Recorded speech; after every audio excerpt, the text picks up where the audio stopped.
I would love to ask you, who are you most proud of? Ice Cube, the director and producer, Ice Cube, the businessman, Ice Cube in the sports world, Ice Cube, the artist. You know what I mean? Like, which Ice Cube are you most proud of? Um, I don't know.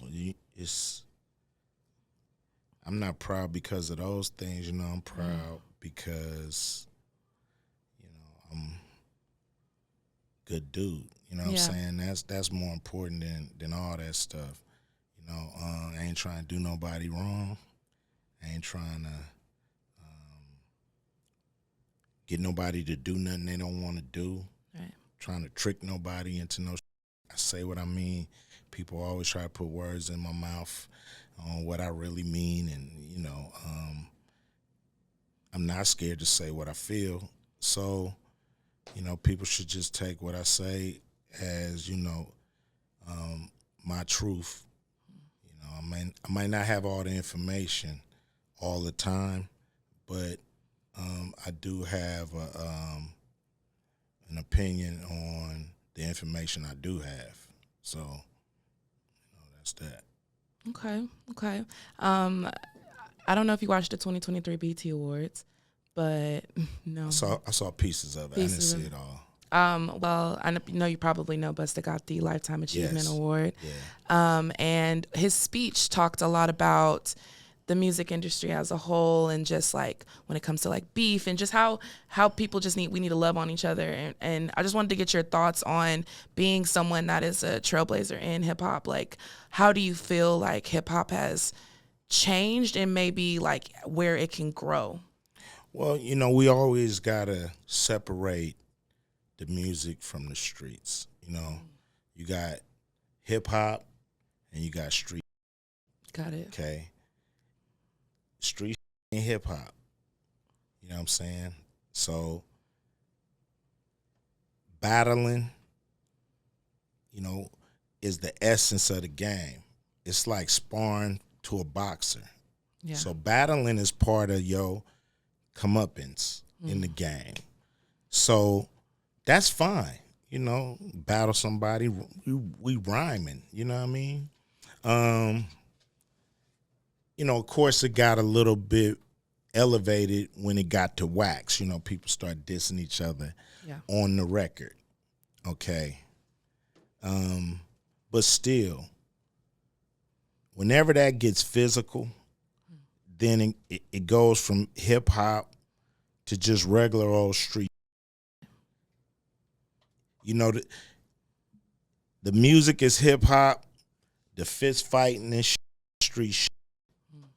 The diss record is hip hop, the shooting each other over the record is street. So I always think there's room for battles. I always think there's room for diss records. Beef is part of it. We all in competition in some way, shape, or form. Beefs arise. Yeah. Once it go past that, Right. it's crossing the line, and it's just regular old street shit. And street shit is always gonna be viewed in the same way, no matter if a rapper do it, a bus driver do it, a nurse. You know what I'm saying? Whoever start getting down and cross the line out of their profession into the streets, that's all it is. So what we got to stop doing is blurring the line, saying because of this music, this stuff is happening in the street. It's not necessarily true. You know what I'm saying? Music is actually taking stuff off the street, putting it in a creative way. Yeah. So I'm saying, now, if somebody revert, then that's on them. That's crossing the line back into where most of us came from. So I just want to not blur the lines just because artists do sometime, but we got to just understand we can't give street no credit like it's part of music. And it's never been part of music. It's always been street, So A musician might get shot, a musician might get killed, a musician might shoot somebody or kill somebody. It still go to street. You know what I mean? A musician can do some street. Artists, anybody can do that.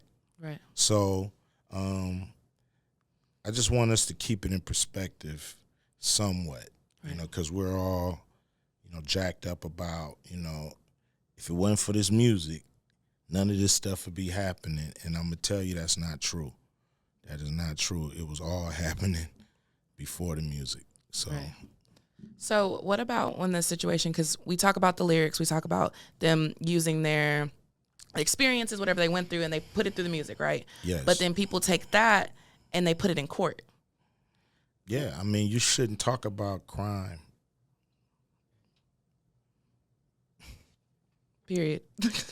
Nothing else need to be said. Yeah. Okay. You shouldn't talk about the crimes you've done to nobody.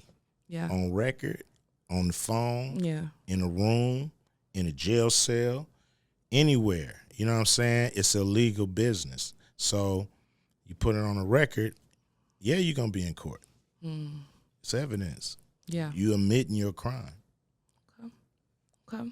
Another question I have for you is they recently asked Bow Wow, who does he feel like is going to kind of like, how do you feel hip hop is going? Like, who do you feel like is going to be played like 20, 30 years from now? So I'm going to ask you the same thing in terms of like hip hop today. Who are people, if any, that you feel like are really going to move the needle when it comes to hip hop? I mean, I don't know. At the end of the day, a lot got to happen for artists now to be, what they say, relevant 20 years from now. So a lot got to take place, so it's hard to say who was the one. Yeah. But I'm going to tell you what the ingredients are. Tell me. You got to be an artist that stand for something. If you're an artist that stand for something, then you have a chance. Okay. If you're an artist chasing hits and chasing the radio and chasing this sound and that sound and this, I'm talk this and I'm going to talk that, and you ain't talking nothing, you won't be around. Okay. Yeah. Okay. And then you have a kid that is kind of following in your footsteps when it comes to acting. But I've been wanting to know, like, can he rap? Yeah. He can bust. Really? Yeah.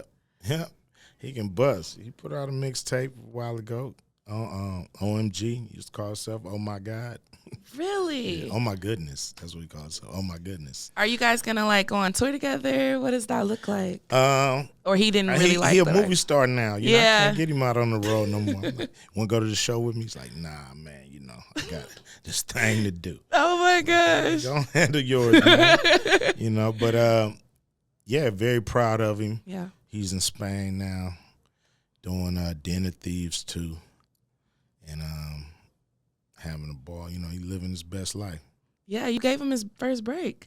I watched the video where you said, I want him to remember that. I saw a video where you told someone that like you didn't know, like he had to go through the process. Like I think sometimes people feel like you just were like you and come on, and like there was like a process that he had to go through to get the part. If you really like the coach's son or the coach's kid, they get it the worst. They got to go through hell. You know what I'm saying? So it was that same philosophy, because for one, I wanted him to be good. I wanted him to create a career for himself with this performance. Right. So we had him study in LA. We had him study in New York. He got bit by the acting bug. Yeah. He was going to study without us, Yeah. and just kind of getting ready. And he did that for 2 years. He Because it took 4 years for the actual. Yeah, it took 4 years from and it was for different reasons. It wasn't because, it was just like the process ended up taking that long. Got it. And so he was just ready to go. Like, he did everything we asked him to do and more before it was time to shoot it. So I'm proud that he did all that because he's a great actor. He's very good. Yeah, he's great. Yeah, he's a great I actor. actually, it was hard for me watching like Straight Outta Compton because like he looks just like you, dude. So It was hard for me to watch it because it was one time we were editing the movie, and when you edit the movie, they do the edits. Mm-hmm. You give them the notes. They do more edits. Sometimes you go in and sit there with them. Then sometimes they send you the progress of the movie. So you're watching the movie all the time. Like you watch the movie 35 times before it's cut. I think people assume y'all watch it at the end. Nah, you gotta keep cutting and shaving. It's like a sculpture. I can just keep shaving till it's perfect. So you gotta watch it a lot. And I was like thinking I'm watching a documentary. I had to like shake my head like, damn, no. This is not us. Like that, it feel like us, but it's not us. That's how you not know it's Easy good, E though. right there. You know what I mean? That's not Dre. Right. But it feel like us. So I was like, if this can do me like if this can do me like this, the audience ain't got a chance. They gonna fall into it like they looking at Dre, Yella, Easy, me, Ren. I definitely couldn't relate to like getting so caught up that you forget that that's not those people. That's not them. Like that's not them at all. But I have a couple more questions before I let you go. And one of the main questions that I feel like the culture wants to know is like, what happened with Friday? Is it coming? Are you going to be able to drop a Friday? Like what's going on with that? Because we want to see it. Well, I want to do it. I've been wanting to do it for years. It's the thing with me and Warner Brothers, it's my movie, but they have the distribution rights. Okay, so they have the right to distribute the movie and the sequels. Okay, so we were trying to get it seemed like for 10 years we were trying to get them the green light or say, okay, we're going to distribute the next one. Right. So I wrote one script in like 2012 or 2013, and they rejected it because they think they know what a Friday movie is supposed to be. Okay, so I was like, okay, I'm done with y'all. Right. I'm not giving you another script because y'all don't know what y'all talking about. Now the first Friday movie, first one, what was done was it was called a negative pickup, meaning they give us all the money to make the movie, get out the way, and we bring them back a finished movie. Okay. See what I'm saying? Ever since that movie, next Friday, Friday after next, they want to give me notes. They want to tell me what it should be and this part and that part. And I'm like, you motherfucker in Hollywood in a high-rise, air-conditioned office. Y'all don't even know what's going on. Yeah. How you going to tell me? So fast forward. Give them this script in 2013. They don't like it. They bugged the shit out of me after that. Like 4 or 5 years after that. Yo, if write one, another one, but let's put them back in the neighborhood, blah, blah, blah. Right. And I write that, and it was great, and it was the shit, and we should have shot it. They start f***ing around again with the notes. More notes, longer. It's dragging on 8, 9 months, 10 months, a year. It's not getting over the hump. John Witherspoon passed away. Tiny Lister passed away. Right. A.J. Johnson passed away. Right. And so that deadened what the script we had. It was because they are all in that. So it just, I just cussed them out, and, I lost it because, they let these great people pass away who really wanted to do the last one. They kept saying, yo, when we gonna do it, when we gonna do it, when we gonna do it. Yeah. And so I went off on a guy named Toby Emmerich. Yeah, they demoted his too. That's what you get. So yeah, and they've been like, I don't know who over there running it now. They don't know who running it. They moved over and they're doing some shuffling people in production, and so it's kind of like in a stall right now. But you never know. The new people may come to their senses. They may see this and be like, you know what, we sick of Ice Cube talking about our studio, and let's do it. And so that's how this stuff come together, man. It's most of the time it's ridiculous. I respect that you always push the needle and you don't take, like, if you don't agree with it, you're not going to do it. And I really respect that about you, because a lot of people, they'll budge, just for the check, or just for, they'll budge and they'll shift, and you stand on what, like, your morals and your values. And I think that's another reason why you're so respected with the culture and the public. So I just definitely want to give you your flowers, because it's not easy to deal with gatekeepers and not budge. You know what I mean? It's not easy to deal with people who, because it's not like the people aren't wanting it, it's the fact that people aren't green lighting it. And so it's not easy to, like, continue to push and continue to motivate people and do something like this and go on a tour. So I just wanted to give you your flowers, because it's really not, it's not easy. Appreciate it.